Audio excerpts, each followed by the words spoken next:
Customer point of view எப்படி இருக்குன்னா உங்களுக்கு தைக்க தெரியல, அது நல்லா தான் இருக்கும், உங்களுக்கு தான் பண்ண தெரியல பாயிண்ட். சாரி ப்ரைஸ் வந்து பார்த்தா 5000. ஸோ 5000 கொடுத்து நம்ம ஒரு சாரி வாங்குறோன்னா இந்த நெக்கு வந்து இவ்வளோ க்ராஸாக தெரியுமா?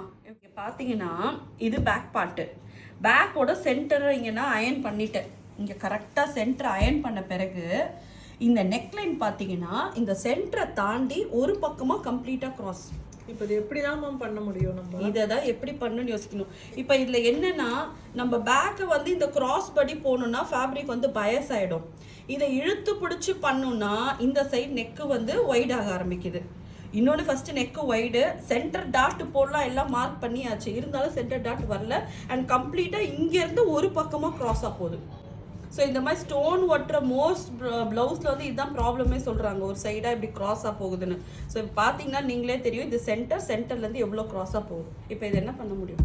இப்போ இது என்ன ஆக்சுவலாக பிளான் என்ன பண்ணுன்னா இதை வந்து பேக்கு போடுறதா பிளான் பண்ணும். பட் ஆனால் இப்படி க்ராஸாக போகிறதுனால இதை பேக் நம்மளால் போட முடியாது. அதனால் என்ன பண்ணுறோம், ஃப்ரண்ட் பார்ட் ஒரு பிரின்சஸ் கட் நான் கட் பண்ணேன். இதை இப்படி சென்டரில் வைக்கிறேன். வச்சுட்டு இப்போ இந்த சென்டரை நம்ம கட் பண்ணிடலாம். சரிங்க. கட் பண்ணிட்டோன்னா கீழே இருக்க ஸ்கேலப்பை எடுத்து பேக்குக்கு வச்சுக்கலாம். ஏன்னா எப்படி பண்ணாலுமே இந்த பீஸ் வந்து நமக்கு வந்து ஃப்ரண்ட்டுக்கும் யூஸ் இல்லை, பேக்குக்கும் யூஸ் இல்லை, கம்ப்ளீட்டாக இந்த டிசைனே வேஸ்ட்டு. சாரி ப்ரைஸ் வந்து பார்த்தா 5000. ஸோ 5000 கொடுத்து நம்ம ஒரு சாரி வாங்குறோன்னா இந்த நெக்கு வந்து இவ்வளோ க்ராஸாக தெரியுமா? எவ்வளோ க்ராஸ் பண்ண தெரியுதா? இது மாதிரி இன்னும் மோசமாலாம் இருக்கு மேம். என்னதான் பண்றதே தெரியல. சாரி மேக் பண்றவங்க இப்படி பிரிண்ட் போட்டுருவாங்க. சாரியை பிரிண்ட் பண்றவங்க இதெல்லாம் கொஞ்சம் பார்த்து பண்ணா ஒரு ஈஸியாக இருக்கும் பண்ணுறதுக்கு. இங்கேருந்து பார்த்தீங்கன்னா இது எவ்வளோ க்ராஸாக விசிபிளாகவே தெரியுது அந்த க்ராஸ்.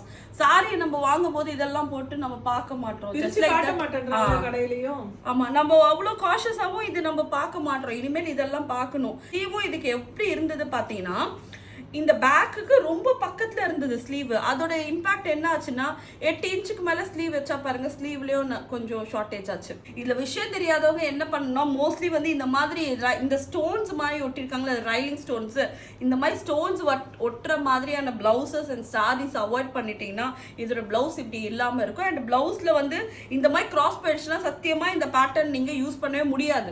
இப்போ நான் இதை வீடியோ பண்ணுறதுனால உங்களுக்கு புரியுது. இதுவே கஸ்டமருக்கு எப்படி நான் எக்ஸ்பிளைன் பண்ண முடியும்? கஸ்டமர் பாயிண்ட் ஆஃப் வியூ எப்படி இருக்குன்னா உங்களுக்கு தைக்க தெரியல, அது நல்லா தான் இருக்கும், உங்களுக்கு தான் பண்ண தெரியல பாயிண்ட் ஆஃப் வியூ தான் கஸ்டமருக்கு இதை எக்ஸ்பிளைன் பண்ணவும் முடியாது. ஸோ வாங்கும்போது பார்த்து வாங்கணும். சப்போஸ் இப்படி ஆயிடுச்சுன்னா அடுத்து என்ன பண்ணணும்னு யோசிக்கவே நமக்கு 2 மணி நேரம் வேஸ்ட்டாக போயிடுது. என்ன பண்ணணும்னு உங்களுக்கு சொல்லிடலாம். ஸோ இப்போ ப்ளவுஸ்க்கு என்ன சொல்யூஷன் நீங்கள் கேட்பீங்க. இப்போ இந்த பார்டர் வந்து நம்ம ப்ளவுஸோட ஃப்ரண்ட் பக்கம் வந்துச்சுன்னா உட்காரும் போது கண்டிப்பாக குத்த ஆரம்பிக்கும். ஏன்னா இது ரியல் ஸ்டோன்ஸ், பிளாஸ்டிக் கிடையாது. ஸோ அதனால் நான் என்ன பிளான் பண்ணியிருக்கேன்னா இது வரைக்கும் இதை கட் பண்ணி எடுக்க போகிறேன். இதை கட் பண்ணி எடுத்துட்டு ஸோ இது எவ்வளோ தூரம் கட்டிங்கில் போதோ இதில் வந்து நான் அந்த பேட்ச் ஒர்க்கை கொடுத்து ஃபினிஷ் பண்ணுவேன். வேறு வழி இல்லை.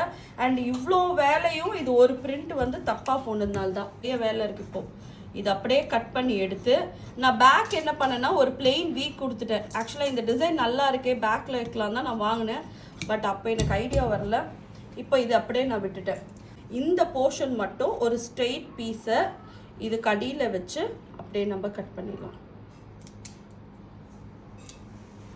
கொஞ்சம் நான் விட்டே கட் பண்ணுறேன். ஸோ ஜாயின் பண்ணும்போது அவங்களுக்கு ஈஸியாக இருக்கும்னு பார்த்தீங்கன்னா இது வரைக்கும் ஸ்டோன்ஸு, இது கீழே வந்து பிளெயின்.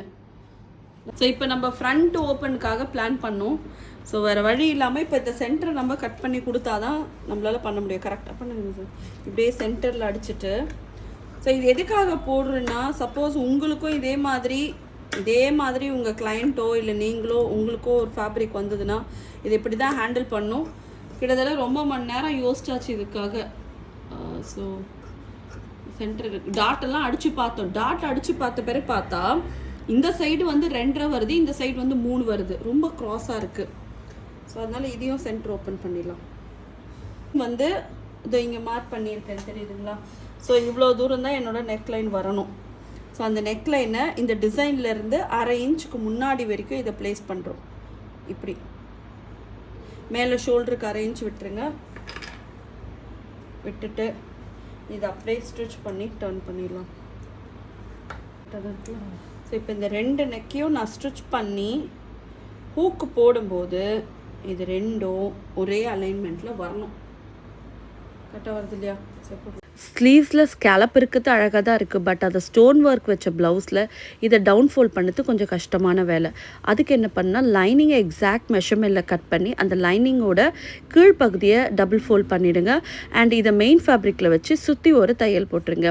ஸோ இப்போ ரிவர்சிபிள் டேப் எடுத்துக்கங்க. இந்த டேப்பை லைனிங்க்கும் மெயின் ஃபேப்ரிக்கும் நடுவில் வச்சு இதை நம்ம அயர்ன் பண்ண போகிறோம். ஸோ லைனிங் அட்டாச் பண்ணும்போது ஸ்கேலப்லேருந்து ஒரு 1/2 inch உள் பக்கமாக போகிற மாதிரி வச்சு இதை நம்ம ஸ்டிச் பண்ணிடணும். ஸோ எவ்வளோ தேவையோ அந்தளவுக்கு ரிவர்சிபிள் டேப்பை இதுக்குள்ளே வச்சு நல்லா அயர்ன் பாக்ஸை கொஞ்சம் ஹீட்டாக எடுத்து அதை லைனிங் மேலே வச்சு நம்ம அயர்ன் பண்ணோன்னா லைனிங்கும் மெயின் ஃபேப்ரிக்கும் அழகாக ஸ்டிக் ஆகிடும். ஸோ ஃபினிஷ் கூட அவ்வளோ நீட்டாக இருக்குங்க. உங்களுக்கும் ஸ்கேலப் ஸ்லீவ் எப்படி ரெடி பண்ணணும்னு தெரியலாம், டெஃபினட்டாக இந்த வீடியோ உங்களுக்கு யூஸ்ஃபுல்லாக இருக்கும். அண்ட் நார்மலாக இந்த மாதிரி ஸ்டோன் வச்ச ஸ்கேலப் ஸ்லீவ்க்கு இந்த மெத்தடில் ட்ரை பண்ணிங்கன்னா அவ்வளோ அழகாக இருக்குங்க. இந்த மாதிரி சோயிங் ரிலேட்டட் வீடியோஸ்க்கு மறக்காம பேஜை லைக் பண்ணுங்கள் and do follow my page.